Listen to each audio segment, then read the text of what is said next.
So you have a background in astrophysics, but you're one of the inventors in the workforce planning space. Tell me about that and tell us about Vemo and who you are and what Vemo is. Yeah. I remember my early days working on this that Well, tell me about that journey. So you obviously moved from the kind of the formative versions of workforce planning. I believe now you've got a fully robust product, even including things like predictive analytics and AI. What does that look like and what does that mean for somebody right now? right now what we've discovered is that well, there's so many different drivers of that over the years, of course. So I would have to collapse that down quite a bit. But I think workforce planning is such it's an interestingly broad area, right? Yeah. The- Well, do so you want to there's define it? Like, I didn't want to start there, but like I find there's like 100 different definitions of workforce planning. Do you have one, or do you just try to meet everyone's definition? And I know we already talked about strategic versus operational earlier, but do you like I don't know? Do you have a stake in the ground in this? I mean, I think that I think people are I feel like there's some people are somewhat perplexed when they use the strategic versus operational terms.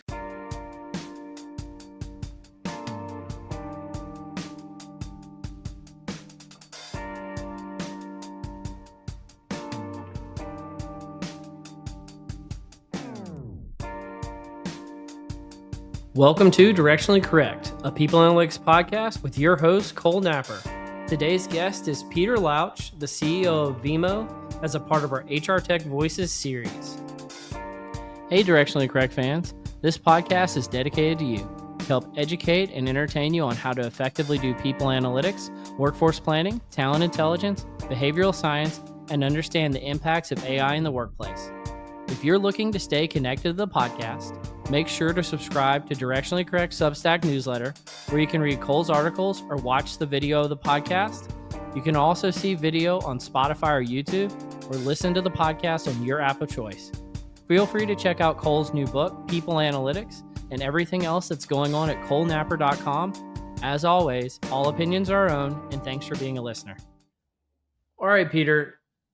So you have a background in astrophysics, but you're one of the inventors in the workforce planning space. Tell me about that and tell us about Vemo and who you are and what Vemo is. Yeah. I remember my early days working on this that I knew this guy who was over at I guess I think he was a salesperson at Connexa at the time, Mm-hmm. Tim, and he told me and I was trying to describe to him yeah, trying to create this workforce planning space, and then and he's like, wait a minute, hold on, before you talk more, everything you ever say, you have to start off by saying, I have a degree in astrophysics, and I can tell you this isn't rocket science, but whatever. Yeah, that So joke just writes itself. yeah, it writes itself. So, but I think even when I did that, I always had this sort of penchant for sort of automation. So I've been in the workforce for a while. So when I was in the astrophysics department, I worked as I worked for credit for class credit, whatever, and a graduate class credit, where I was trying to adapt some old Fortran code to C. And the purpose of it was to automate the collection of light curves from pictures of galaxies. Because now you buy a camera and it just does it, right? Like automatically. But back in the day, you used to have to fit a light curve to each set of pixels. So this process would do that, and it would automate it and run a galaxy through. So the idea was like rather than have grad students spend 2 days working on it, it would work in like 30 minutes. So I kind of think it's like the constant thread through is a sort of like this goal towards automation and taking a lot of people do better things with their smart brains, if you Yeah. will. So are Yeah, you saying Vemo runs on Fortran? Is that what you're saying? that's right. Fortran, baby. Yeah, No, but I still sometimes think, I sometimes see those loops in my nightmares. I mean, dreams. I bet. Well, Yeah. so what so you guys formed 20 something years ago. What Tell us a little bit about that journey and what Vemo offers. Yeah. So the journey was we did start 20 years ago. And we started with a lot of initially consulting during the day. And there's this interesting thing around full cycles where I think a lot of people with tech companies are actually almost looking for some of those things again, where it's like, hey, these planes don't fly themselves type of thing. But I had worked originally at monster.com, or the TMP who owned it. I was responsible for a lot of things that were sort of workforce planning esque. Like we'd have IBM as a customer, and they would say, "Hey, we're running a full page ad just because we want to appear to be bigger than everyone else." And it's like, "Hey, what if we plan for our workforce?" And so people were rumbling about that again because for a while people thought like planning was not a thing to do anymore. Yeah. So then I ended up working for a consulting firm that ended up being bought by Manpower. Um, and I was responsible for building like a theory of everything, in Mhm. terms of, you know, executive recruiting, resourcing, contingent staffing, managed service, and the idea that planning was like this underpinning of deciding like talent on demand. Okay. Is those At that time things kind of grew currency, like it was like you know talent supply chain, everyone was banding that about, and things like that. So I did a lot of internal work to build out.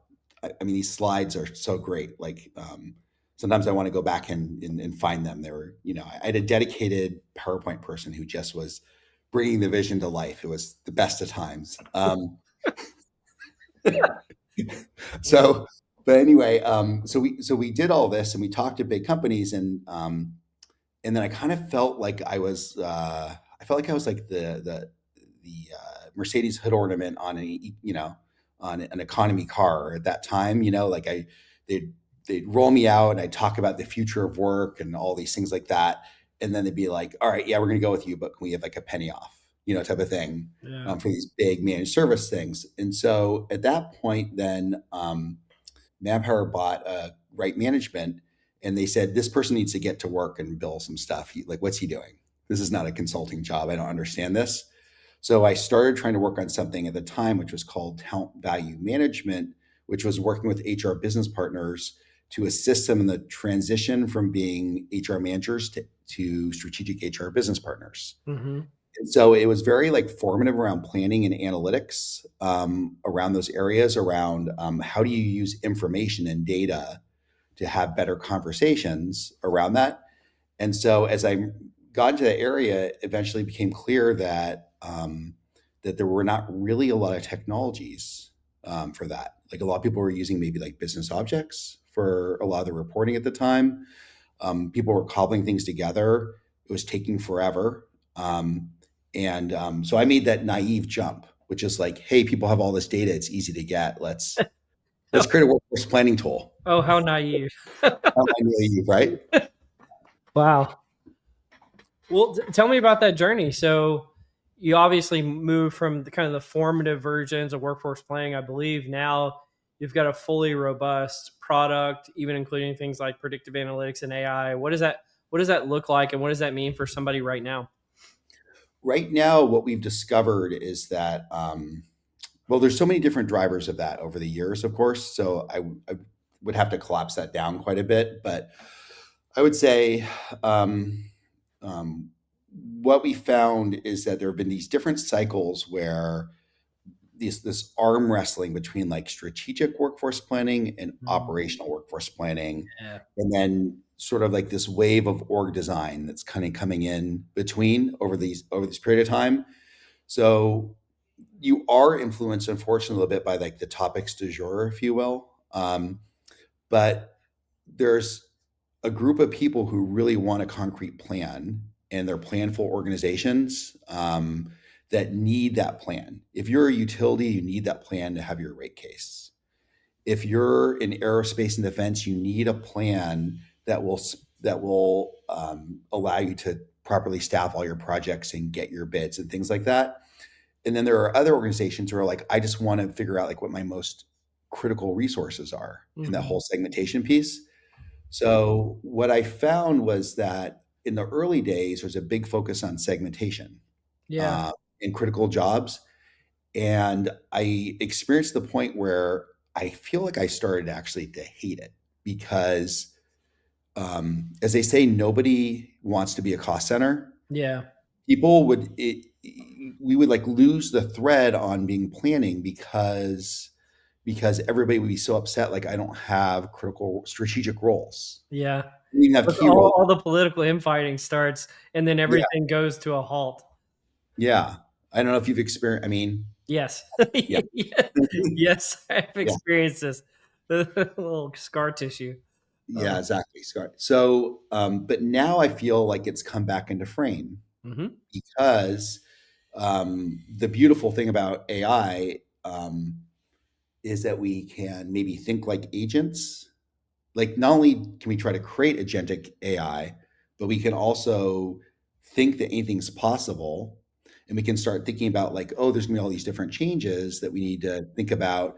And we need to start thinking about like, oh, well, what is the criticality of a job? Because people are now really willing to look at it and there's some pressure on them. So is this a job that we are pretty comfortable augmenting? Is this a job we are comfortable partially replacing? Is this a job that's really our secret, Yeah. special thing that we do as an organization that we actually need to do more of? Are these jobs which are capability based, which we can actually discover new revenue streams based upon this core capability by augmenting it? So it really introduces a whole new realm to it around it. And so from a predictive analytics perspective, I guess, which is your question, which I accidentally dodged. You don't have We to answer really, any of my questions, Peter. This is all about you. but it over a period of time, you really realize that the key to more successful workforce planning is um, faster. If Faster. you can get results more quickly, and if you can get to the point where you're answering questions on demand, then that is like the ultimate goal. Not really possible fully, but possibly partly. So I think that we thought about like there needs to be a predictive modeling ecosystem. So basically, your classical AI, machine learning, that automatically builds all those forecasts all the time. Um, and there's a big change management piece around it where you're not doing it to be accurate or tell someone what they should do. It's telling them what they most likely will do in the absence of intervention. Mm, And it's a vexing piece because by doing it, you change that future outcome yeah. too. So I'm going to make some assumptions that you've got things like supply side modeling, demand side modeling, gap analysis. You can look to different intervals into the future. You're making kind of, it sounds like prescriptive recommendations for like what to do or what will happen if you do nothing. Right. Is that kind of the core essence of like what a Vemo platform does? That is the core we do at the starting point of what we started. We Hmm. call like the performa, but then we provide the tools for people to figure out what they should do. Yeah. So, for example, we're working really hard with our partnership with Lightcast to bring in that external data in to help people say, oh, this is unrealistic. Like, we want to bring that to the point of decision making if possible. Like, I'm crazy to think I can add 10 of these special AI hardware, blah, blah, blahs, right? Yeah. So, and that's a hard thing to do because the whole problem, workforce planning and analytics are these sister disciplines because they're trying to do like um, something, they're trying to break down these silos, I think, you Yeah. know? Um, and so you're trying to break down the silo where you say, hey, workforce planning, we're just going to provide this gap. And then later on, recruiting will be looking at external market data and making a decision. You're Hmm. trying to say, oh, what is this? And I think, and you had an article recently on this in Yeah. LinkedIn. Yeah, I tried to be clever with it. It was called "Make External Data Normal in Strategic Workforce Planning" again. So, So with the headline of it, it was like you kind of went for like, hey, you don't even need your internal data. Sorry, guys. But then I think as you filled it in, then you kind of filled in like, okay, there is the internal and external as oh you yeah, read more. But I think that's like the silo busting area that we're in workforce planning now, which is like, how can we pull these data threads? And then, as you know, organizations have this, especially large organizations, have this perennial taxonomy problem hmm, where they're unwilling to let it go. They go and they say, we're never going to build another job taxonomy internally, but I don't think they fully mean it because everybody has their special terms. So you have to figure out using AI how to automatically link these things so these outcomes can become sort of more immediately obvious to people around it. You sent me down so many different directions, but I'll just take the last one.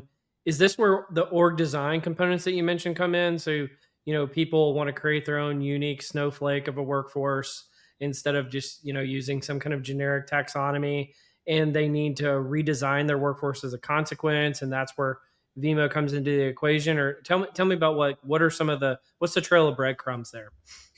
Yeah, I mean, I think it can be. I think workforce planning is such. It's an interestingly broad area, right? Yeah. The- Well, do so you want to there's, define it? Like, I didn't want to start there, but like I find there's like 100 different definitions of workforce planning. Do you have one, or do you just try to meet everyone's definition? And I know we already talked about strategic versus operational earlier, but do you like I don't know? Do you have a stake in the ground in this? I mean, I think that I think people are. I feel like there's some people are somewhat perplexed when they use the strategic versus operational terms Yeah. as a way of trying to box things in convenient containers because like in an ideal system you would have an long-term operational planning that achieved not big S but small strategic input because you'd be capturing strategy more on demand. Yeah. That'd be like that'd be the ultimate point.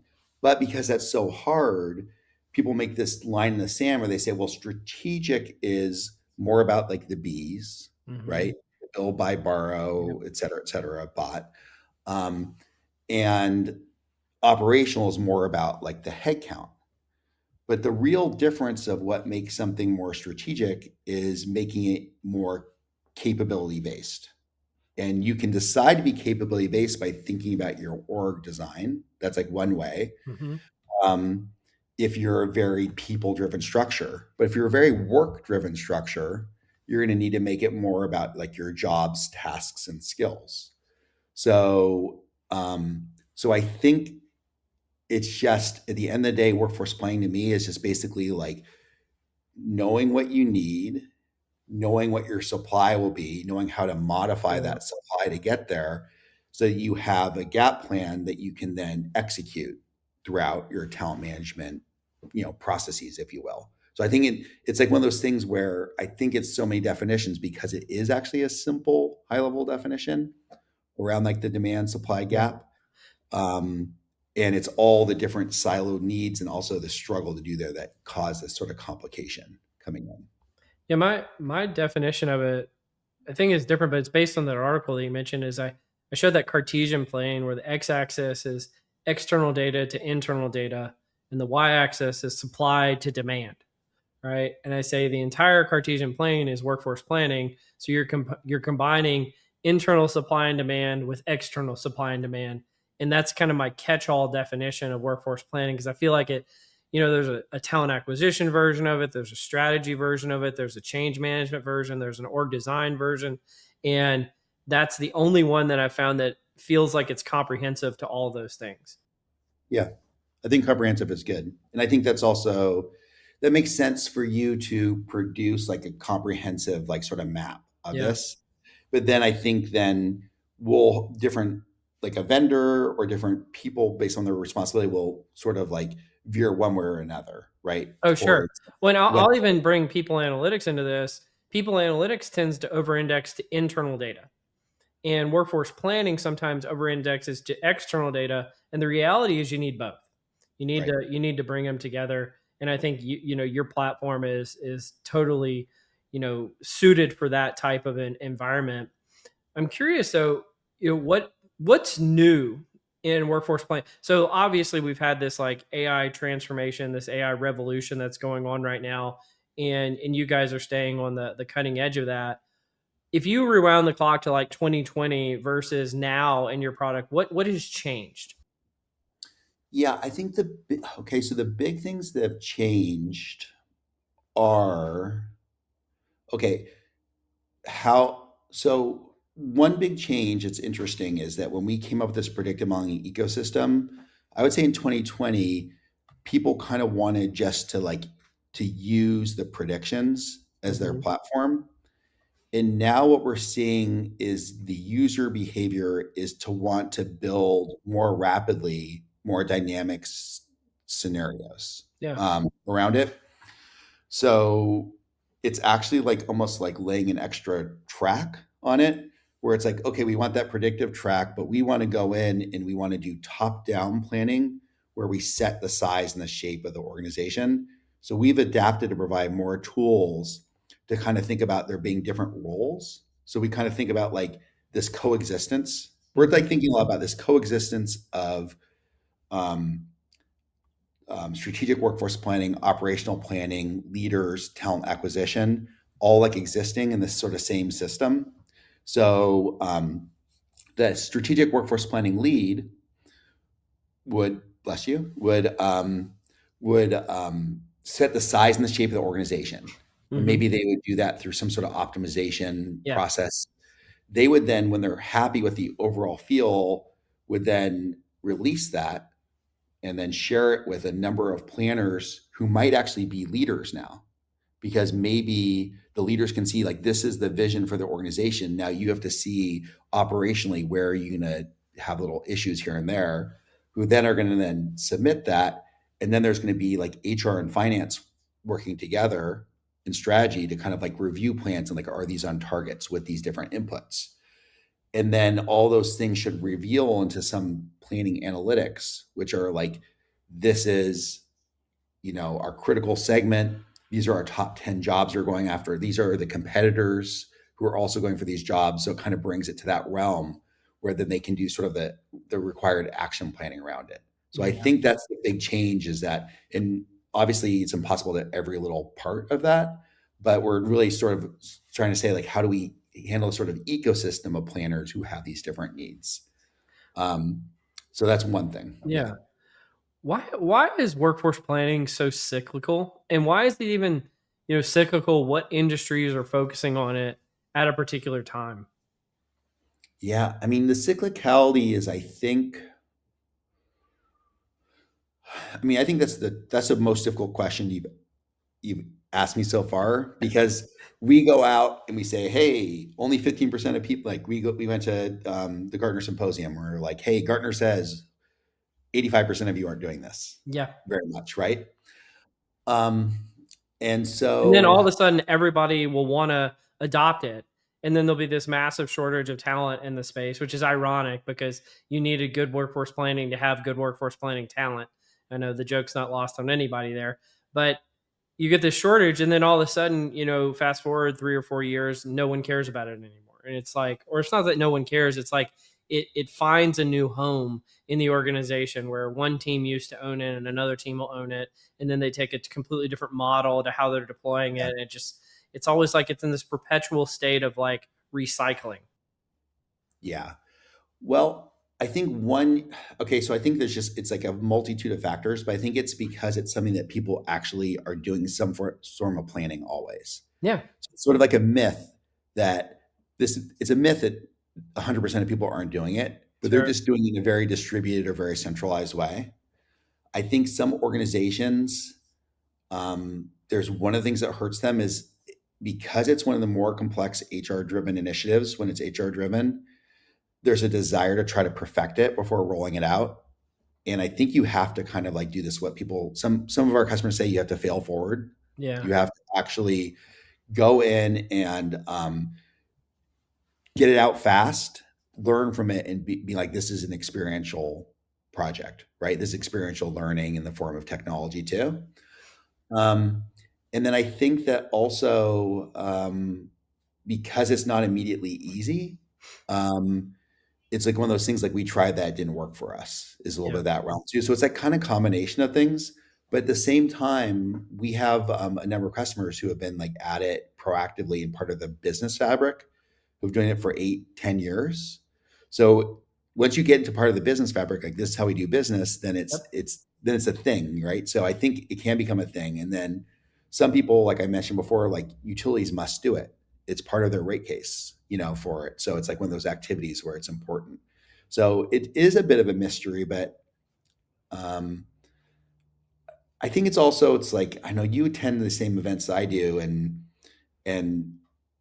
there's a lot of people like are really going for these sensational ROIs, right? And things Yeah. like that for everything, as opposed to like, I'm going to go in and really understand like what it is we're trying to do and like how we do this. So I know I know. What do you think? I Yeah. mean, maybe you can finally enlighten me and I can crack I think the. it follows. I got into the field post 2008, and I feel like in some people's mind when they're talking about your point is well taken. Organizations are doing workforce planning whether they define it as that or not. Like they're making plans, they're executing upon those plans, they're redesigning their workforce, they're looking at what they need to hire for. Even if it's just a basic headcount planning, they're doing it, right. But when they come in and they try to institute a workforce planning methodology, especially strategic workforce planning, usually it's coming off of either a time of the need for layoffs or a time for the need of strategic disruption, which this is why it's so hot right now, in my opinion, is you coming off the heels of a time of layoffs, and AI workforce transformation is disrupting workforces everywhere all at once. And so every organization is looking under every rock for how can we implement workforce planning to help us make these adjustments. I don't know, is that what you see going on? Yeah, actually, you made me think of something that I thought for a long time, which is there's like the remodel versus prune. Yeah. So, like, in essence, if you're really deep in workforce planning, you realize that it's like this prune methodology that you do all the time, doesn't require this sort of vast remodeling. But right now, like in our big workforce remodel, right? And this transformation is the big topic, so hot. So everyone thinks, yeah, this is what we need to do now.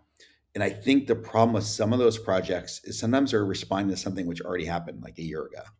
Yeah. So I know literally we've had some projects that have come in that they quote like this got approved, and then we went through all the argument about who owned it, and then we went out to bid, and then now it's 2 years old.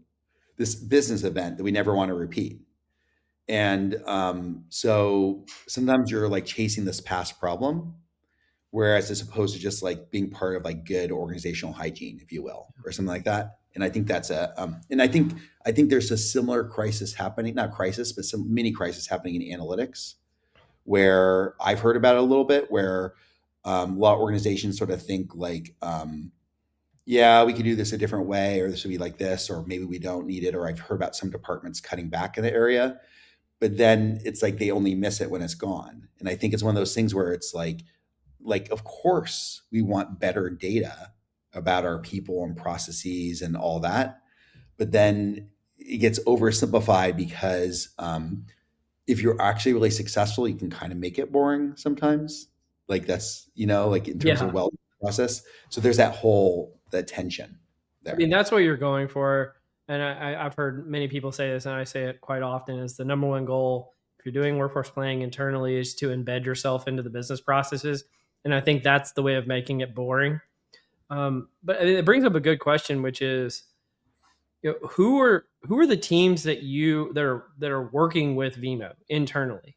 Are you working strictly with workforce planning teams, or like who's purchasing your software? Like what kind of companies are working with you guys?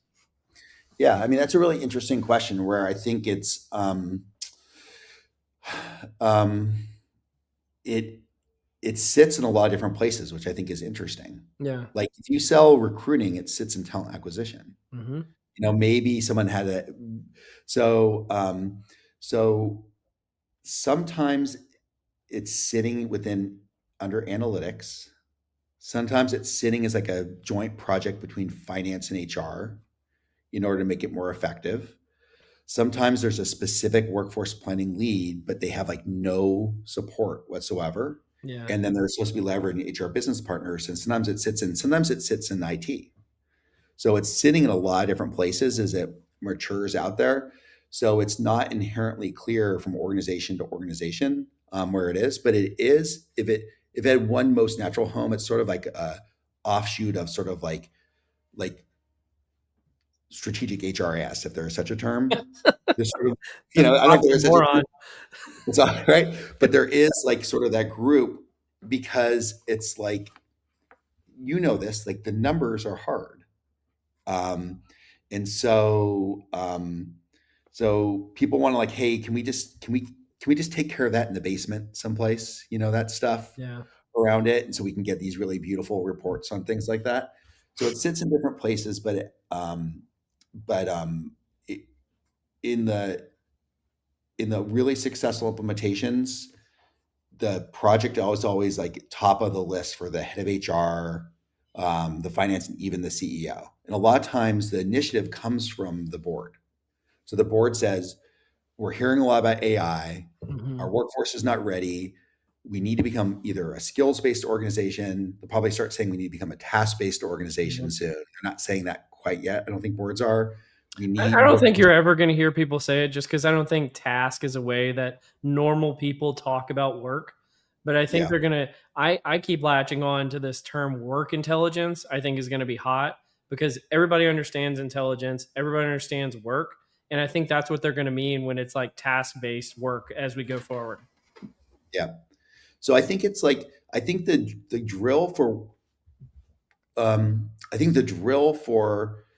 why people do it starts pretty high up, and it ends up going down all these different paths. So I Hmm. think that's the emanation of our project, is a little bit like that. Like, it's sort of that question where the CEO says, how come we don't know the answer to this question? We should all know this.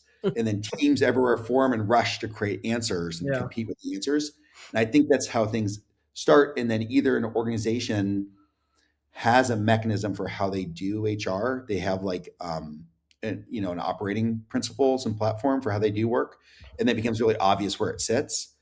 Or we hear a lot of times like, we're trying to decide who owns this. Like, I Yeah. heard from one of the top 50 companies, we're arguing right now whether talent acquisition or talent management owns this. You know, Yeah. Yeah. um, You see a lot of that going on. see a lot of that, and that's a problem, I would say. Well, when you're making kind of these scenario plans or using, AI to help generate, projections of the future, does it have to be perfect, like rounded to the 4 decimal points, or is just acceptable accuracy, or maybe you might even call it directionally correct? I don't know. Is directionally correct acceptable when doing this type of work, thinking about the data itself and the projections you make? I think I think we can agree that everything is all about being directionally correct. Oh, Yes. look at that. I like it. I like it. Yeah, but I mean it's really what the so so if we work with a really large company that has 1,000 data scientists, Hmm. of course, if they set their mind to it, they might build unique and novel predictions, which might be better, right? And more enhanced and more. They might have additional access to information that we just don't have. Maybe all, but they are supposed to be driving revenue in that company, right? So what we say is like, hey, you don't have to worry about this because this will run automatically and fast, and it'll be directionally correct. And the trick to predictive information is currency and being able to respond more quickly. So if I can give you a perfect prediction that's 2 months old versus I can give you a 90% prediction or a 95%, which is 5 minutes old, I'm going to work on the 5 minute one because the world's changing quickly, right? Yeah. And that's the whole part where I think you and I spoke previously about a presentation we both saw from Jeremy at Merck, where he's talking about, Mhm. hey, we have to review AI with the lawyers once a month, you Yeah. know? So I think it's like that really current information. It's all about, it's directionally correct, and it's giving you something to be like, how do we feel? I know it's like, that's a weird thing to say in technology, but how do we feel if our organization looks this way? Will we be able to achieve all the goals we're talking about in this meeting, or do we have the workforce to support that? And I think that's like a really important way to look at it. It's actually meant to be something that's just going to be partially discarded. You're going to kind of say like, my organization is like, no one's saying this right now, but pretend like a couple years back, hey, 80% of my workforce is not really, the business is not really changing that dynamically. This is an area that I can kind of predict what will happen next. This 20% is our bets, and Mhm. also our previous bets that didn't work out, and where we're kind of going for, sales adjacencies or whatever it is around this, where we really need to focus on. So I think it's like, it's that question of like, hey, will this workforce continue to basically support the goals where we can accept this as the plan and then give it as that direction? And is this an area where we have to throw away the predictions because we're really needing to do something differently? And then the new thing coming in is, oh, but can AI help us actually come up with better predictions? So, in the one of the most one of the subtle things, um, it's actually something we've done for a while, but I felt like I described it in a bad way. I said, well, hey, at the heart of our system will predict your demand Mm-hmm. on your previous headcount. And I was like, people are really frowning a lot when I'm saying that. And I said, but so then I thought, well, I should really describe more that we're predicting that, but we're tying your jobs to a market taxonomy, Mm-hmm. and we're using AI, if you let us, to sort of say like what are the fundamental components of that, whether that's tasks or skills, how are those being affected, and therefore how will that trend be affected based upon these external pieces. And that's like super interesting all of a sudden. Yeah. Even though it's just a dialing it in, clicking in further into like how to do predictions. And I think that's an interesting part of it where it's like one of the big, you asked that question of 2020 to 25. So I felt like the predictive crested, and then people said, well, it's not perfect, so I have to do it anyway, so I'm going to throw it away. But now it's like, oh, wait a minute, we might need this more because of the pace. And if we can kind of tune it a little bit better and make it more sophisticated in that way, then there's something there. Yeah. When just to go back to what you were saying earlier, the Jeremy you're referencing, previous guest of the podcast, Jeremy Shapiro, who's at Merck, so people can go check out that episode when he was on. One of the things that you mentioned a few times that I'm in violent agreement with you on is moving fast is better than being right. Like just moving at the speed of the business. And early on in the podcast, you said something about, not being a cost center. How do the teams that utilize effective workforce planning move from being a cost center to a profit center? Yeah, that ties into your book too, right? Because you're A little talking bit. about yeah, we want to be a value added function, and that's the dilemma that it's sort of that. I want to answer this like in a roundabout way Just say because it. Come on. yeah, Nobody's listening. It's just me and you. yeah, well, because you asked about how I got into this, and I was talking about the consulting work I did, Yeah. but uh, so how Jeffrey Moore wrote that book, Crossing the Chasm, Yeah. and then he wrote a follow up book. He wrote Living on the Fault Line. Okay. I And what don't remember I that. used to give Living on the Fault Line to HR business partners to read because it was the first book I thought really about workforce segmentation. Mm, Even though he never mentions HR once, but he says, here's the 16 boxes of strategy, in terms of picking, and you can only compete in one area and one next to it. And so I said, you need to read this because this talks about like how work is done and how you figure out what's critical work. yeah. Um, and I think the issue beyond it is you have to like reject that framework, like, oh, it's bad to be a cost center because there's still things which are critical to do that and create success. And if organizations ever got to that whole point of like true mobile talent, Yeah. where you could move around, you could do a great job being a cost center, and then that would allow you to do a great job being a profit center. That's really the trick. But I think it's like you have to embrace what parts are value creating, which are cost savings, and then do both of those things around it. So I think it's like there still are critical elements to all of it.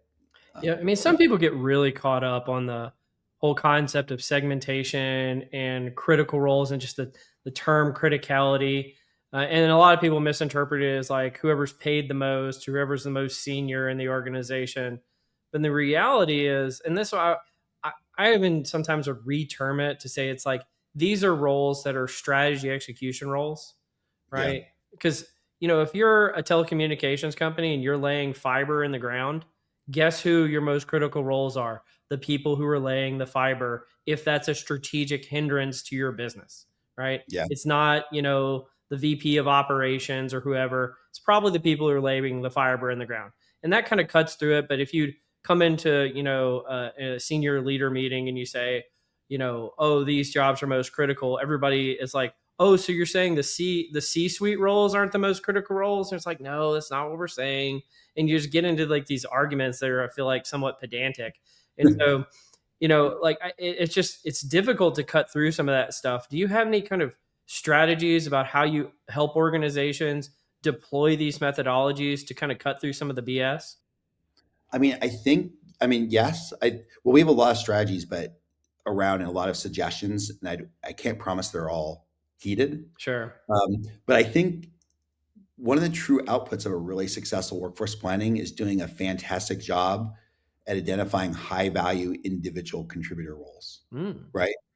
And I think that's like a really, because we're going to have our leadership principles. And I think that's also like SWP versus org design, where org design is the framework of like, these are the executives and these are the problems in the heat map of their org that they need to focus on overall to be more successful, right? The things they have to worry about.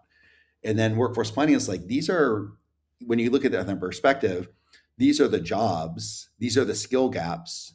We might, if we want really effective individual contributors who lay that fiber or do whatever other build, which is really critical to us, are there gaps to that?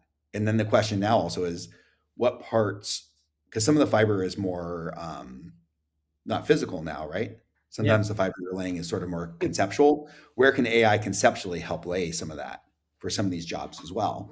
And then there's also, the talent shortages for a lot of these things too. Mm-hmm. So, so I think I think it's framing. I think it's just really good framing around like the purpose of the program and why you do it. And then the costs around doing it well versus good versus poorly, Absolutely. around those things. Yeah. Well, you want to join me in Cole's Corner? Yeah, absolutely. Awesome. Welcome to Cole's Corner.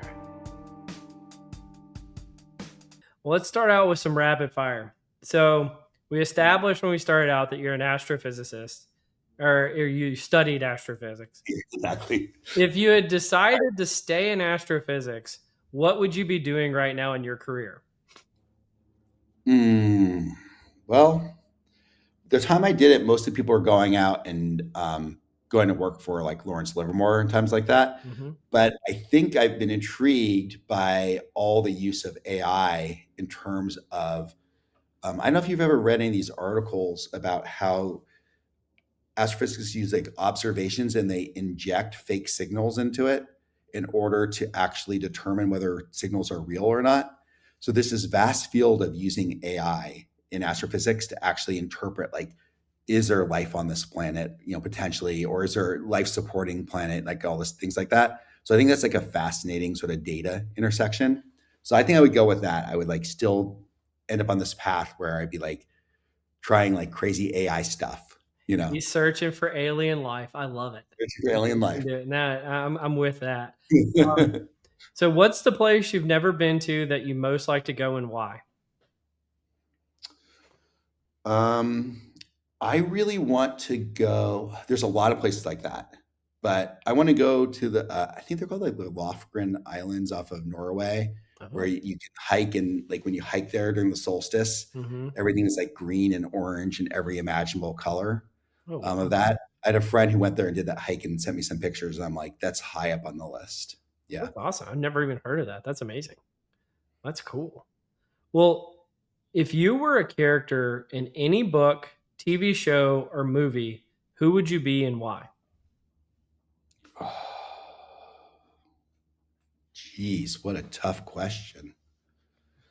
You know what? Like since I've been recently watching Pluribus, I think I'd be her. You know what I mean? She's just Oh. So I've only seen clips of Pluribus on YouTube. I haven't actually seen the show. It does look fascinating. I don't have Apple TV. That's a good one. That's a deep cut. I like that. so deeply cynical yet hopeful. Yeah. And so it's just like pushing to an extreme. So it's very current about it, but it's just, yeah. I like that. Here's a fun fact for you. Do you know who invented the concept of the 5-year plan? No, I don't know that. Joseph Stalin. Right. I didn't hear that before. I was like, what? And so that actually, I'll be honest with you, when I found that, it was not that long ago. I like re-evaluated my whole love for strategic workforce planning. I was like, do I want to love this if this is what it was meant for? but I don't know if you've gone through that journey at all. Yeah, well, I did hear about there is someone who does a spiel about how the only people that really successfully do workforce planning is Stalinists, and then their Yeah. society failed as a result of doing it. Mm-hmm. So, um, but there's also the other theorem, which is that um, even the worst person is not 100% bad and could have a good idea. Yeah. No, even a broken clock's right twice a day, so there you Yeah, go. right. Exactly. There you go. Well, I've got one big question for you. Mhm. So, if you were going to work with an organization and build the ideal workforce plan or planning function, what would that look like? And could you even lift it and shift it to other organizations? I would, um, yeah, I think what it would look like up. So I think I've alluded to this already. It would look like up front with this, like getting sort of buy-in of like why we're doing it and Hmm. how. And I would go big. This is how it's going to make us. This initiative is going to make us the leader in this field. Mm, I'd want to do it for somebody who was like a perennial number two or number three, who had a chance to look at and get that advantage, because that would be like fun, right? It wouldn't be like, it would also be cool, like to join a leader and kind of like build it out more. So I would want to get like these different inputs and define everybody's role in it. And then sort of like make sure that even if it wasn't gamified, that they viewed it as a game that they were participating in hmm. for these outputs. And I'd want to be like, I'd want to have like rewards for people like being right and for being wrong. Like being spectacularly wrong should have some things like that because it'd be like a learning thing. And but I think I would do a lot of the stuff that is done today. I would like power it with data. Um, I would get the organization to abandon like 80% of its job taxonomy, but maybe keep some of the special stuff that's very specific to it and be Mm. like more market specific. Like I would give them a hybrid. Like the whole idea of the 80-20 rule, I'd be like, what 80% can we just throw away? You know what I mean? I would make the organization, I would insist the organization would not have 14 to 17 or 12 layers. You know what I mean? It's so distributed. Yeah. I would convince the CEO that they can't have like 4 lines of reports to the next level and that sort of disintermediation that could happen right there. Yeah. Like a really, so I'd insist on being a really well functioning organization where those organizations meant something and they didn't change the names of them all the time and call that, redesign. Like if we just tweak this name, then we're really going to finally knock it out of the park. And then, and then it'll be a process which would run, I would say it should run quarterly as a process where you just go and you have a different sort of theme or flavor of like why you go through it and roll through it. That's like a little bit very high level. No, Is I that love that. I especially love the cutting like 80% of rolls, but I always call it like leaving the secret formula of Coca-Cola rolls, right? Like what are the things that truly differentiate your company and make you unique that's a role that literally no other organization has. I love that. So that's fascinating. yeah. Well, here's a stat for you, which is interesting. In my first workforce planning project, the most critical role was all described by one name, Mhm. but the least one actually had 70 different permutations of the name internally. So that tells you something. When it's important, we know what to call it. You Yeah. know? Yeah. Maybe I bet you that would be something worth researching Yeah. internally across organizations, that if you see a proliferation of job titles, that means that your work is meaningless. That would be Roll a fun slop. research project to do. Roll slop, right? Yeah, exactly. That's funny. Well, let's do some what am I reading? So I'll start us with this first one, which is about John Maynard Keynes, probably the most famous economist in 1930, predicted that by the year 2030 that we would be doing about 15 hours of work every week. So not the standard 40-hour work week job. So this is from a LinkedIn post from Tim Ballard, who's showing some research about the number of hours that the typical worker works nowadays. And so, what they show in this research is that the 40-hour work week of 40 hours plus seems to be fading. and that more workers are working between 31 and 40 hours per week now than have in the past.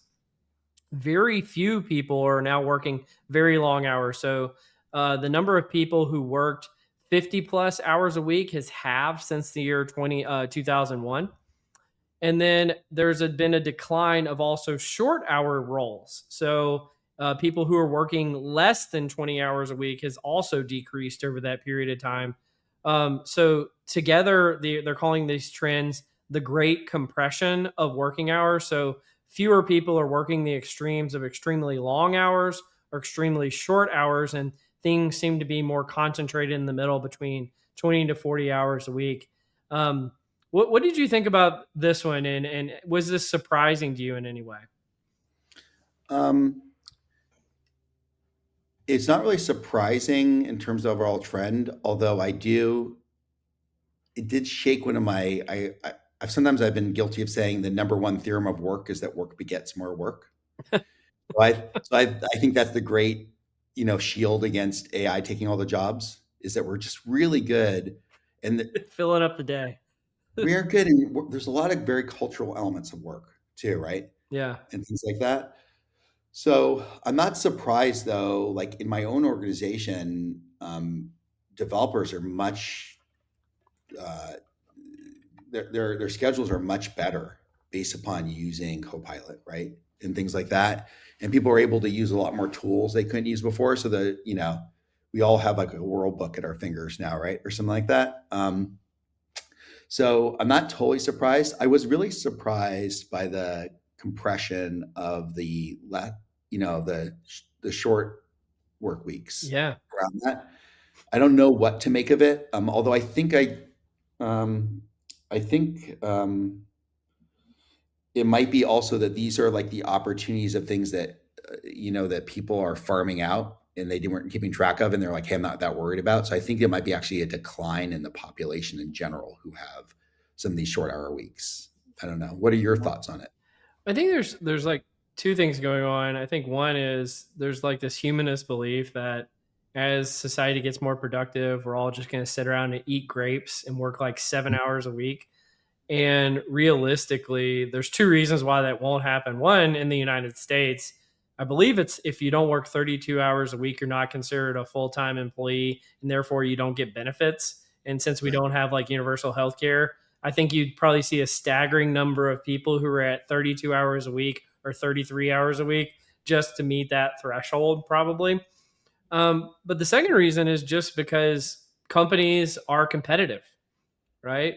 And so if one company starts to pull ahead, guess what? The natural inclination of the CEO of the other company is to say, we need to work harder or we're falling behind. And so, you see this kind of ratcheting up of yeah, well, maybe we did become more productive over the last year, but because of that, our competition is forced to become more productive. And therefore you see this kind of like meta effect at a societal level that even though everyone's becoming more productive, they all are normalizing that productivity, and therefore everyone has to stay working longer hours. I don't know if you have any thoughts on that.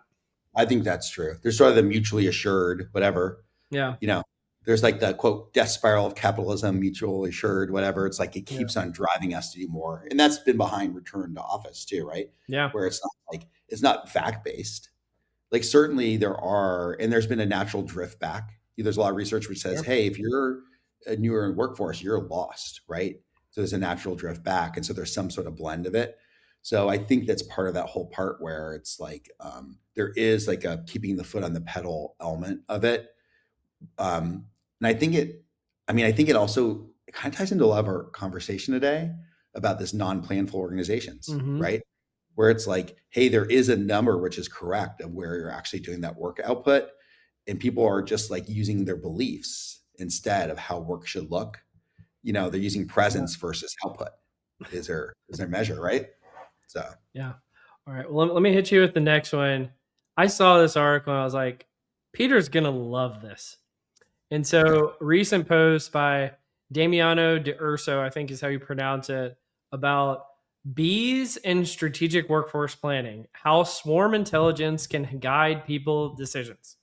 And it's actually a surprisingly technical article that I'm not going to go too much into the details of, but they introduced this concept of what is it? It's HTCA, so hiring, training, concentrating, and automating as kind of a model for thinking about workforce planning. And they introduced the bee swarm optimization, I guess something that they probably took from like biology as a methodology for how to adapt that to workforce planning. And so they use these three concepts of bees. So there's scout bees that test bold structural pivots. There's onlooker bees that make finely tuned tweaks to like, and they're all going out and exploring for pollen.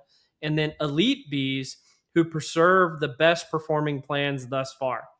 And they take this methodology and mimic it to HR and strategy to show that there's folks that are pushing different radical scenarios. These would be the scouts that are going out there kind of testing the limits of where you might go as an organization.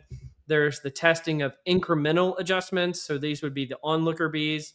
And then there's the don't lose strong existing plans, which would be the elite bees. And these different compositions of how you would go in and represent the HTCA, I believe is what it is, in your organization. But I'm probably doing a poor job of explaining this because it's actually quite dense, but I thought it was fascinating.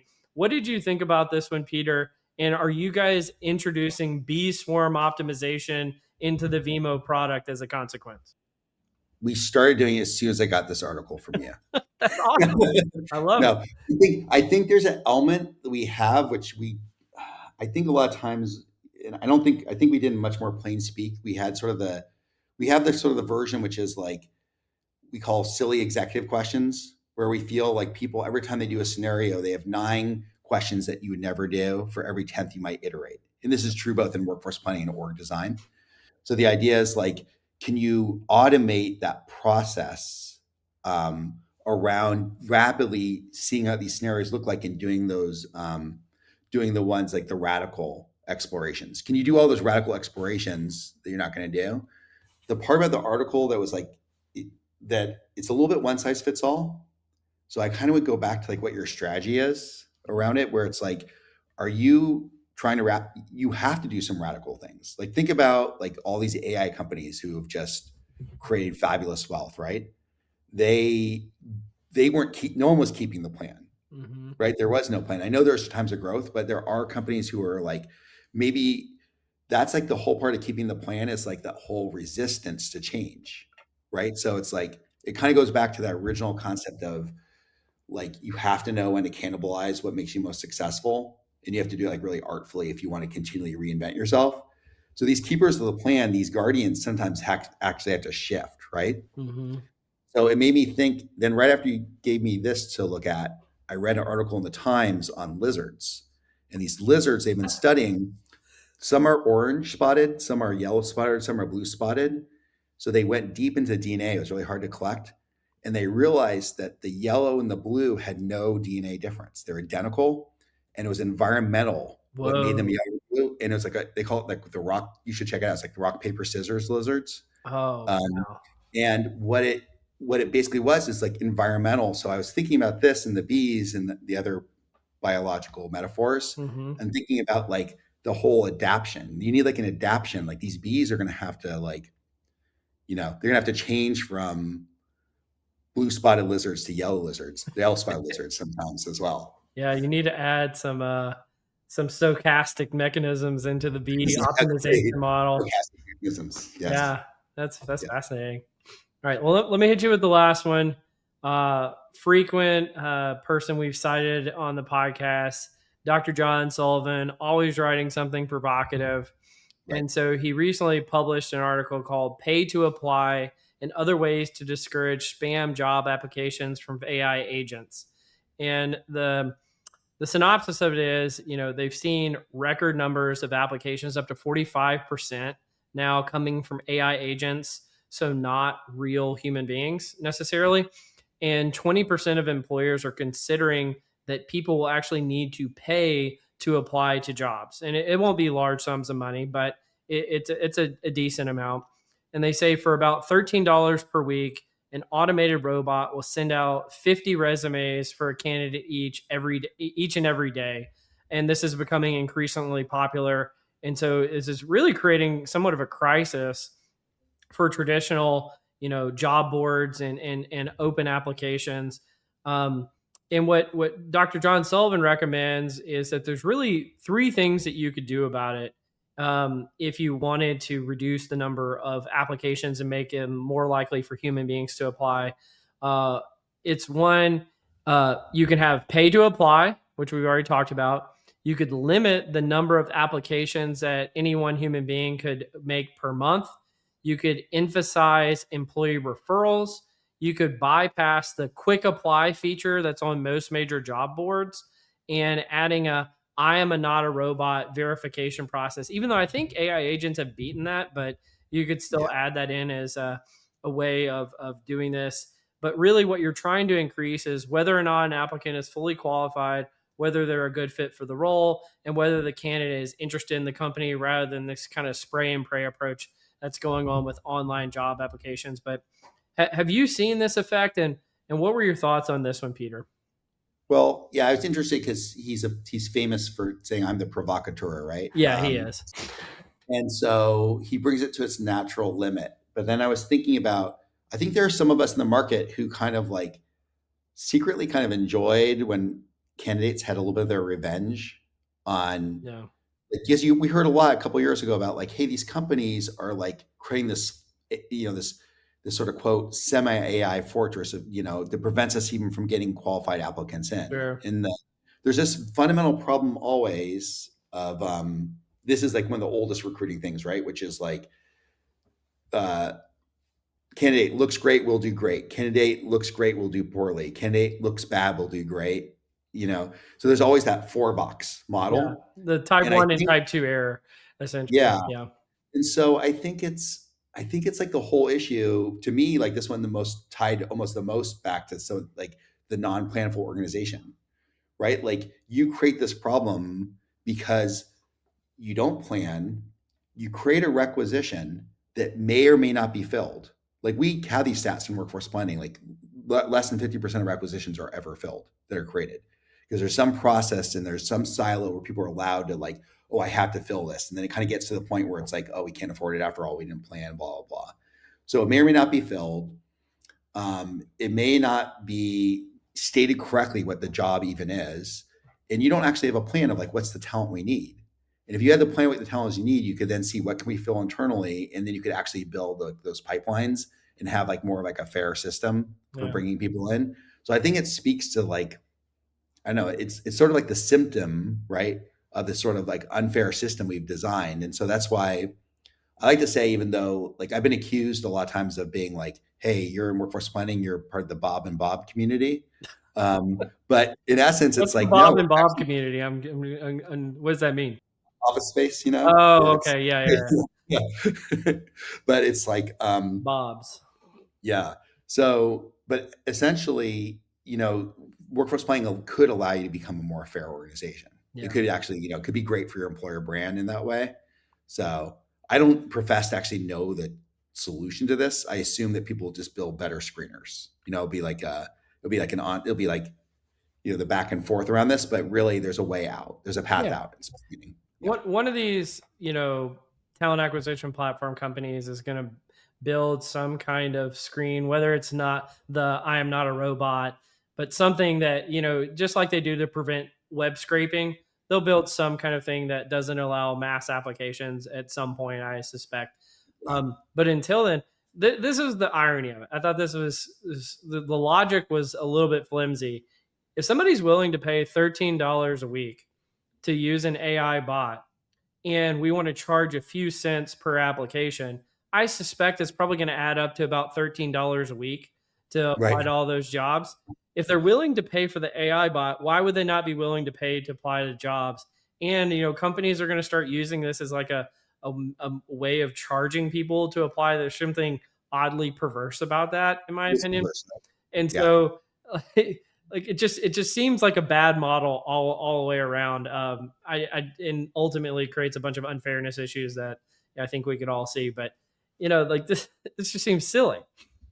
I think there could be a little gag on it, like head of HR asking the head of recruiting, like, so how much money we made on applicants? Yeah. This It is it creates a it's trending perverse down? incentive. It's trending down. You better get some more job adverts out. Yeah, it goes from 1 cent to 5 cents to $1 to $5 to apply to a job, and all of a sudden, you're now just making money off people applying to jobs. You're like, I'm su- I thought that was what college was for. Darn it. well, and I'm sure there's some kind of equilibrium where if you make the fee to apply to the job high enough, no one will apply to it. And Right. then in the limit, what does that look like? And so I don't know. It's a fascinating thought experiment, but I think it's bad in practice, frankly. But Yeah, yeah, but it's a good one. These fascinating experiments are the way to plumb the extremes, right? absolutely. Well, Yep. I think you had something you wanted to talk to me about in terms of like, what's going on with workforce transformation. Did you want to talk about that before we wrapped up?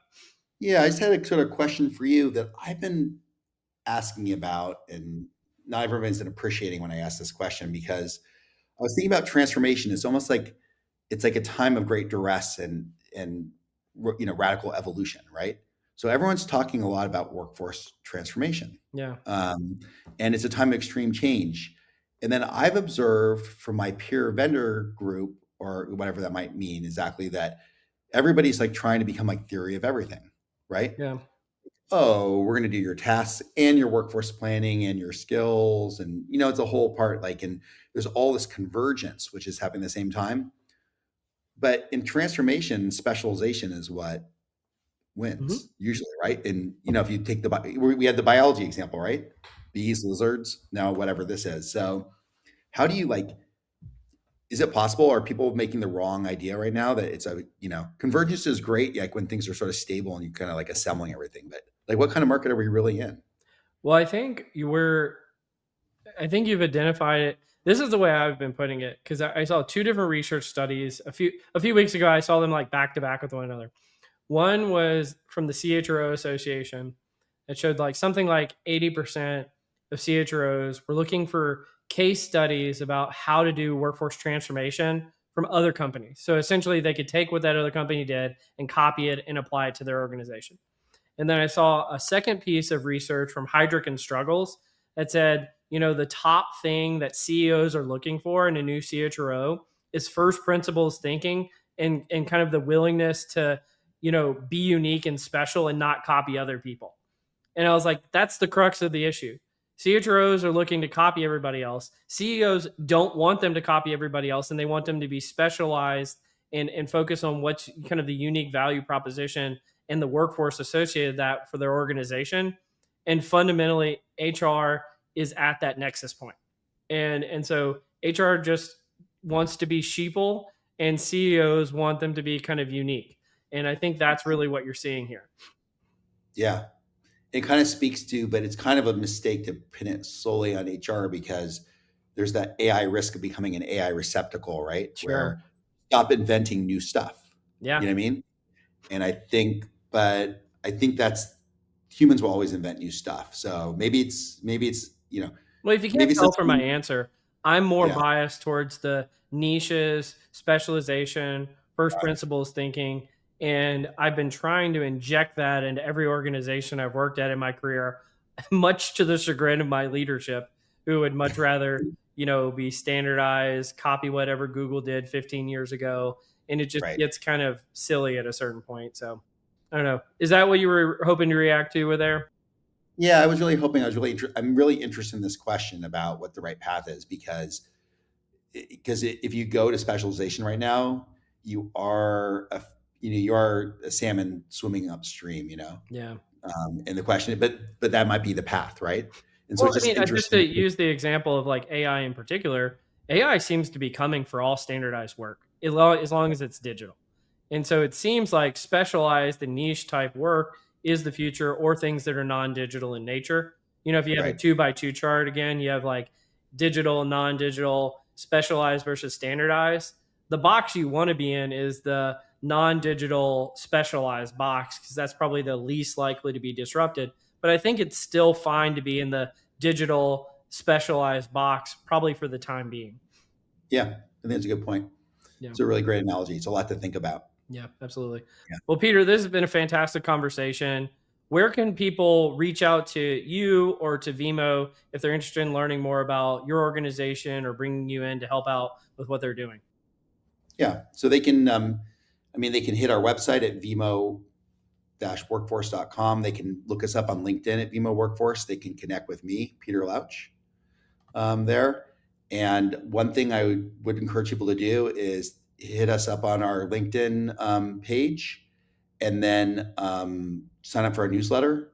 We try to issue a really good newsletter where we really we're not selling, we're really talking about like how do you build a business case. We're going to launch a new series next year called Now What? And it kind of is based upon what I was talking about, how a lot of people told me like the board of directors says we need to become a skills-based organization. Yeah. They tell me, or we need to be workforce planning, but then we forget to ask them like, what do you mean by that? Right. Yeah. So I want to give people like a now what. I want to tell people like, hey, these are 3 different ways we could make this reality. Which one is what you have in mind? We want to give people those upfront challenge questions to frame these efforts. So that's so I hope people hit us up for that and join that newsletter and stay in our orb in that way, and so we can continue to influence this area. No, I love that. I love that you guys are kind of giving back that knowledge to the community as well from what you've learned on top of, all the organizations that you've worked with over the years. But this has been a fantastic episode. Thanks so much for joining, Peter. You've been listening to Directionally Correct, a People Analytics podcast with your host, Cole Napper. Today's guest, Peter Louch, the CEO of Vemo, is a part of our HR Tech Voices series. Thanks so much, Peter. Thanks, Cole. Great to see you.